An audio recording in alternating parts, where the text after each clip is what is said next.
ఆ మల్లన్న కుమ్మెర మల్లన్న జాతరలో జరిగినటువంటి ఘటన ఏదైతే ఉందో ఫస్ట్ స్టార్ట్ ఎక్కడైంది, ఎక్కడి నుంచి ఏం జరిగింది అనేది ఒక్కసారి మీకు వివరించేటువంటి ప్రయత్నం చేస్తా. అబుజ్జిని కూడా వివరించేటువంటి ప్రయత్నం చేస్తా. 18 తారీఖు 18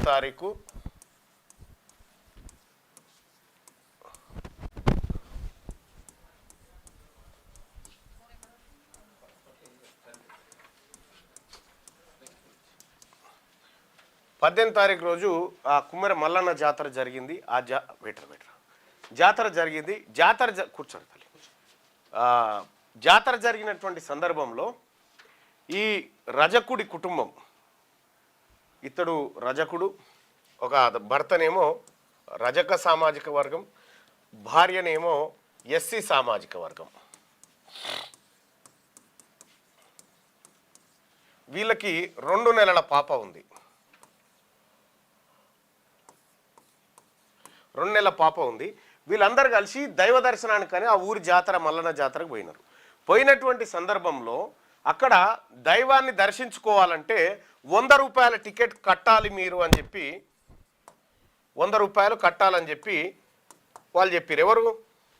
అక్కడ ఉన్నటువంటి జాతర నిర్వాహకులు శ్రీనివాసరెడ్డి చెప్పిండు, అయ్యా ఈ గుడికి సున్నాలు వేసేది మేము, ఈ గుడిని అందంగా తీర్చిదిద్దేది మేము కూడా ఎట్లా కట్టాలి సార్?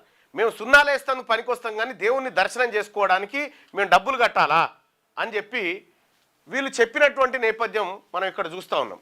అయితే మీరు కట్టాల్సిందే, లేకపోతే మిమ్మల్ని లోపలికి రాని అని చెప్పి ఆ రెడ్డి సామాజిక వర్గంలో ఉన్నటువంటి శ్రీనివాసరెడ్డి క్లియర్గా వాళ్ళని దూషించడం జరిగింది. దూషించడం అంటే ఎట్లా దూషించుడు?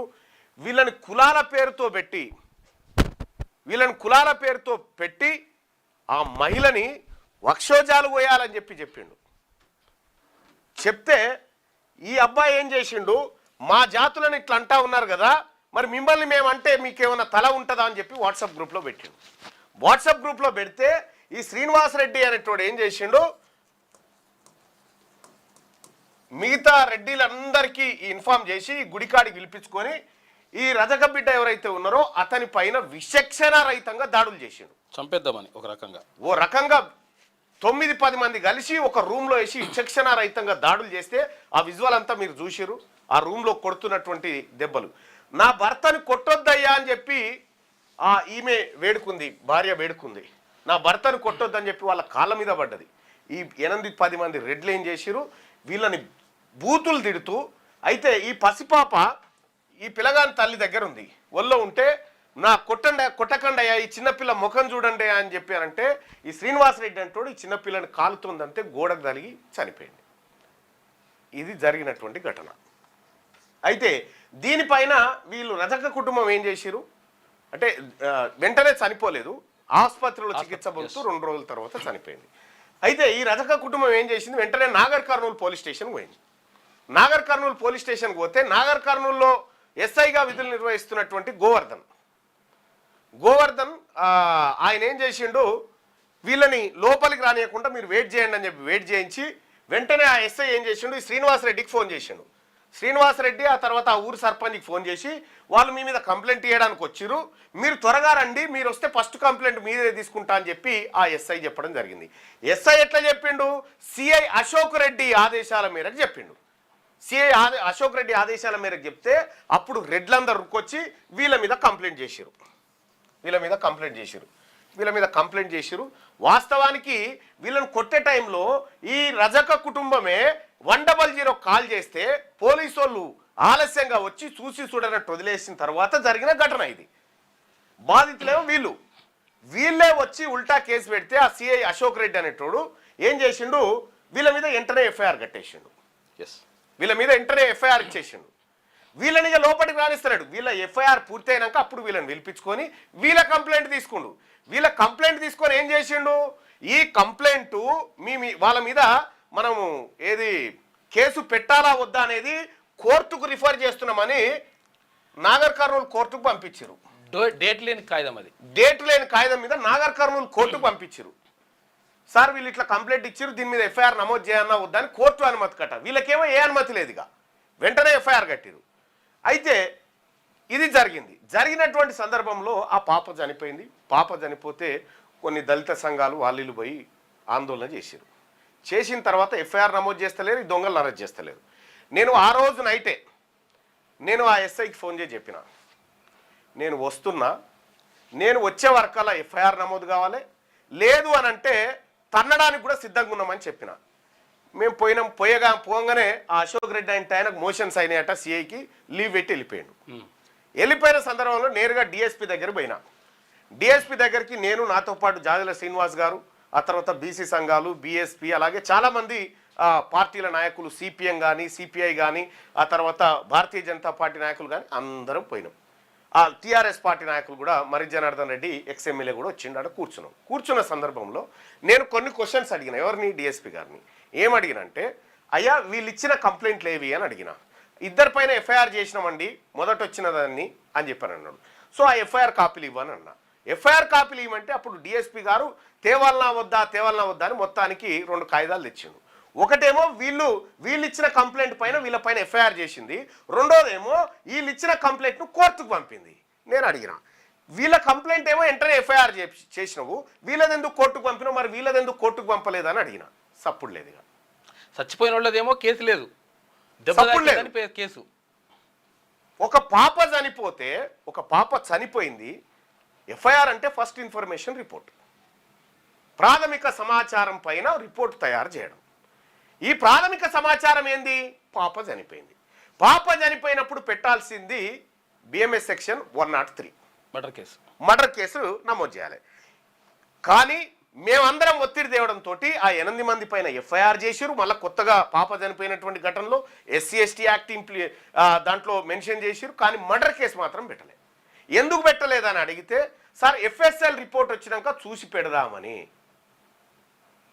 ఇప్పుడు అదే పోలీస్ స్టేషన్లో సిఐ అశోక్ రెడ్డి అంటోని నేను దన్నిన్న వాడు గోడకి ఇరుసుకపడి సచ్చిండు అనుకో, విజువల్స్ కూడా ఉన్నాయి, సచ్చిండు అనుకో, ఎఫ్ఎస్ఎల్ రిపోర్ట్ వచ్చేదాకా ఆగుతారా? ఎఫ్ఎస్ఎల్ రిపోర్ట్ రాని, పోస్ట్ మార్టం నివేదిక ఎఫ్ఎస్ఎల్ రిపోర్ట్ రాని అప్పుడు చూద్దాం ఎఫ్ఐఆర్ చేస్తారని అన్నారు కదా. కాబట్టి నేనేం చేసిన, దీంట్లో మీరు మర్డర్ కేసు సెక్షన్ 103ని పెట్టండి అని చెప్పిన. సార్ ఖచ్చితంగా పెడతామని ఆ డిఎస్పీ బీసీ ఆయన హామీ ఇచ్చిండు. మీరు మాకు 2 రోజులు సమయం అంటే 2 రోజులు కాదు 2 గంటలు కూడా సమయం ఇవ్వమని చెప్పి మేము వచ్చి రోడ్డు మీద కూర్చున్నాం. రోడ్డు మీద కూర్చొని 15 నిమిషాల్లో మాకు సమాధానం చెప్పాలని డిమాండ్ చేసినాం. డిమాండ్ చేస్తే పోలీసుల నుంచి ఉలుకు పలుకులేదు. చక్కగా మేమంతా నాగర్ కర్నూలు నుంచి నడుచుకుంటా నాగర్ కర్నూలు దాటిన తర్వాత వాహనాలలో ఆ ఊరికి పోయినాం. ఊరికి పోయి పాప సమాధి, ఒకసారి మీరు విజువల్ చూడొచ్చు, పాప సమాధి దగ్గర పోయి నివాళులు అర్పించినాం. చిన్న పాప, ఆ పాప దగ్గర పోయి చూసి వచ్చినాం.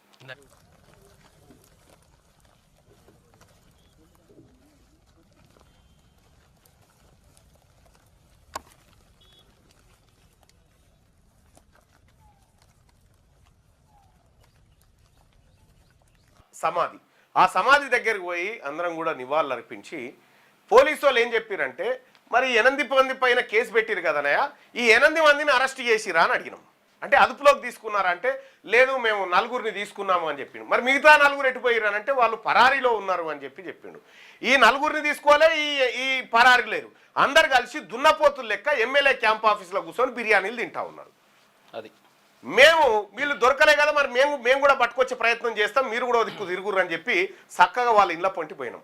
ఇండ్ల పొంటి పోతే ఒక్కనింటికి కూడా డోర్ ఓపెన్ చేసలేదు, అన్ని తాళాలు వేసుకొని పరారాయరు. ఈ 8 మంది దొరికితే 8 మందిని కసరగక్కే తట్టు తొక్కుతుంటిమి. వాస్తవమే, తొక్కుడైతే బరాబర్ తొక్కుతుంటిమి. ఏం అయ్యేదేముంది, బిడ్డపానమే పోయింది, ఇంకా వీళ్ళు బీకేదేముంది.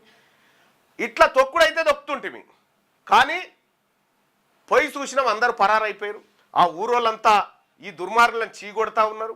గ్రామం అంతా వస్తే నేను మరి జనార్దన్ ఎక్స్ఎమ్మెల్యే గారు, ఆ తర్వాత వట్టె జానయ్య గారు, మా నాయకత్వం అంతా పోయి కూర్చొని వాళ్ళ ఇల్లు చూస్తే, ఆ రజకుడి ఇల్లు చూస్తే ఒక్కసారి చూడండి, అది ఎంత దారుణంగా ఉందో ఇల్లు. ఒకసారి రజకుడి ఇల్లు రేకులతో వేసినటువంటి చిన్న గుడిసె.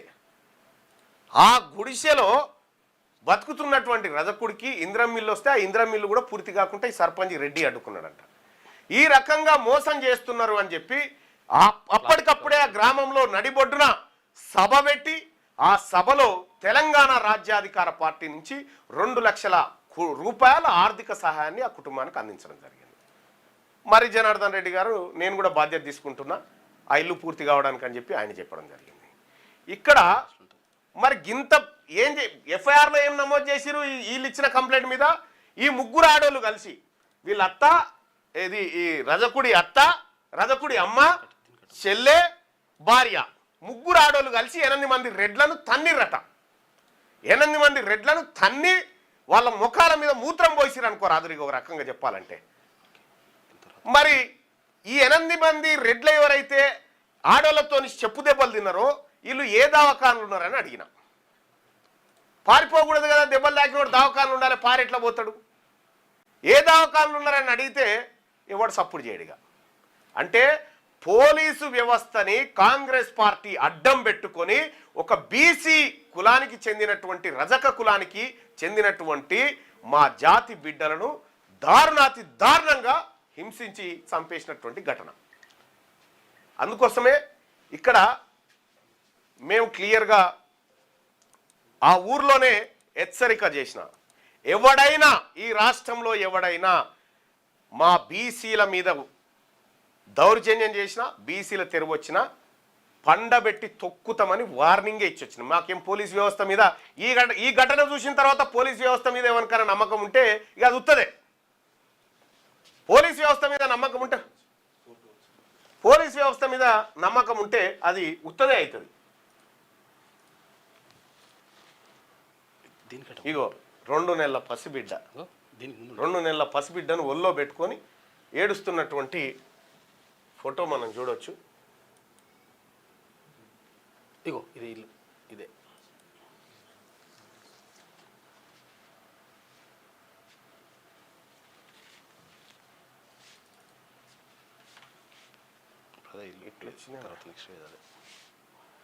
ఇగో ఇది ఇల్లు, ఆ రజకుడు ఇల్లు.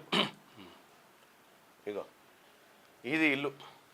ఈ గుడిసెలో బతుకుతున్న కుటుంబాన్ని ఈ రకంగా ఇందిరమ్మ ఇల్లు కూడా ఇయ్యొద్దు అంటున్నాడు. ఇందిరమ్మ ఇల్లు కూడా ఇయ్యొద్దు వాళ్ళ జాగీర్ చెప్తా ఉన్నాడట. వాళ్ళ అయ్య జాగీర్ లెక్క వాళ్ళు దొరికితే 8 మంది దొరికితే మాత్రం మామూలు దెబ్బలు కొట్టకపోదుము, మామూలు దెబ్బలు అయితే కొట్టకపోదుము, విపరీతంగానే అంతుంటిమి. అదే కోపం మీద అక్కడికి పోయినాం. మళ్ళీ మనకు చట్టం బిట్టం మళ్ళా చట్టము, మీరు చట్టాన్ని చేతులకు తీసుకుంటారా? బరాబర్ తీసుకుంటాం. టైం వస్తే మీతో శాతగానప్పుడు మేమే తీసుకుంటాం. మరి మీతోని శాతగాని పరమ దద్దమ్మ పోలీసులు, పరమ దద్దమ్మ ఎమ్మెల్యే, పరమ దద్దమ్మ రెడ్డి దొంగలంతా ఆడ కూర్చొని చట్టాన్ని చేతిలోకి తీసుకున్నప్పుడు మేమెందుకు తీసుకోం? బరాబర్ తీసుకుంటాం. మీరు ఈటితో కొడితే మేము పత్తర్తో కొడతాం.